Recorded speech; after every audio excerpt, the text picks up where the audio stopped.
Kedudukan seorang di sisi Allah Subhanahu wa taala tergantung bagaimana sikap dia terhadap ilmu yang Allah Subhanahu wa taala turunkan melalui Nabi sallallahu alaihi wasallam berupa ilmu Al-Qur'an dan sunnah Nabi sallallahu alaihi wasallam. Nah,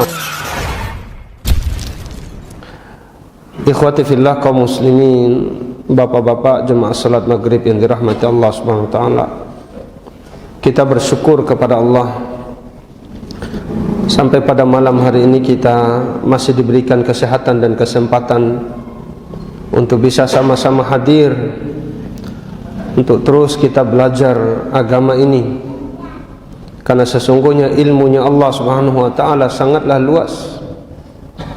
Makanya seorang tidak boleh dia merasa cukup dengan ilmu yang ada pada dirinya, karena Allah taala berfirman, wa ma utitum minal ilmi illa qalila. Tiadalah yang diberikan kepada kalian berupa ilmu itu hanyalah sedikit. Meskipun ayat ini berbicara tentang hari kiamat, jadi di dalam surah Al-Isra itu Allah menyebutkan tentang hari kiamat, dan tentang hari kiamat itu Allah berikan kabarnya kepada para nabi itu hanya sedikit saja ilmunya. Wa ma utitum minal ilmi illa qalila. Dan tidaklah kalian itu diberikan tentang ilmu-ilmu tentang hari kiamat, tanda-tandanya, melainkan hanya sedikit saja. Hanya saja sebagian para ulama memberikan komentar atau tafsir atau faedah kaitan dengan ayat ini, bahwasanya ilmunya Allah Subhanahu wa taala itu sangatlah luas. Yang dia berikan kepada kita hanyalah seperti setitik air di luasnya samudra.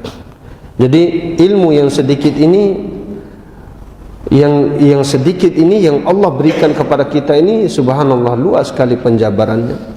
Makanya sekali lagi ikhwah, ana memotivasi ana pribadi dan kita semuanya untuk terus belajar agama ini, untuk terus mengkaji agama ini.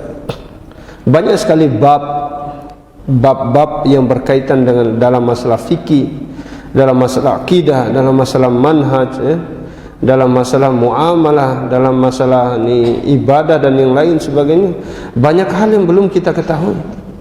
Akhirnya ketika kita melihat sesuatu yang lain dari apa yang sudah kita praktekkan selama ini, jadi kita anggap itu bukanlah ilmu yang datang dari Al-Quran dan Sunnah, padahal ilmunya tidak sampai dan belum sampai kepada kita. Akhirnya sebagian kita menyalahkan yang lainnya, padahal ilmu tersebut baru saja sampai kepada dirinya. Maka sekali lagi ikhwati fillah, jemaah salat maghrib yang dirahmati Allah Subhanahu wa taala, mari motivasi diri kita untuk terus belajar agama ini, karena sesungguhnya kualitas dan kedudukan seseorang di hadapan Allah Subhanahu wa taala tergantung bagaimana sikap dia terhadap ilmu yang Allah Subhanahu wa taala berikan. Kedudukan seorang di sisi Allah Subhanahu wa taala tergantung bagaimana sikap dia terhadap ilmu yang Allah Subhanahu wa taala turunkan melalui Nabi sallallahu alaihi wasallam berupa ilmu Al-Qur'an dan sunnah Nabi sallallahu alaihi wasallam. Nah,